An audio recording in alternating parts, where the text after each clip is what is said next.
পূর্ণ দিয়ে যদি পরিপূর্ণ বোঝায়, অর্থাৎ হচ্ছে একটি কাজ কমপ্লিট হয়েছে, ফুলফিল হয়েছে, এরকম যদি বোঝায় তাহলে হচ্ছে পূর্ণ বানান দীর্ঘকার দেওয়া হয়, পয় দীর্ঘকার এবং হচ্ছে মূর্ধন্য য় রেফ হয়। যেমন স্বয়ং সম্পূর্ণ, পরিপূর্ণ, সম্পূর্ণ, পূর্ণমান, এগুলো হচ্ছে দীর্ঘকার হয়, হচ্ছে মূর্ধন্য য় রেফ হয়, পরিপূর্ণ বোঝাইছে এই জন্য।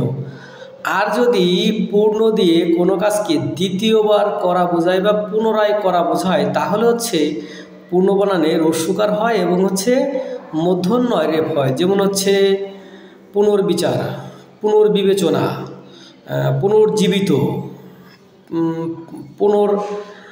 এরকম আরও অনেকেই আছে। তো এইরকম যদি হয় যে কাজটা দ্বিতীয়বার করা বোঝাচ্ছে, আপনার এই পূর্ণ দিয়ে কোনো কাজ দ্বিতীয়বার করা বোঝাচ্ছে, তাহলে এই পূর্ণ বানান হবে রস্যকার, পয় রস্যকার এবং দন্তন্য রেফ।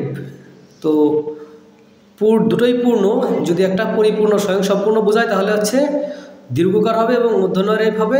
আর যদি সেটাই স্বয়ং সম্পূর্ণ না বুঝিয়ে পুনরায় বোঝায় তাহলে হচ্ছে রস্যকার এবং দন্তন্য রেফ হবে।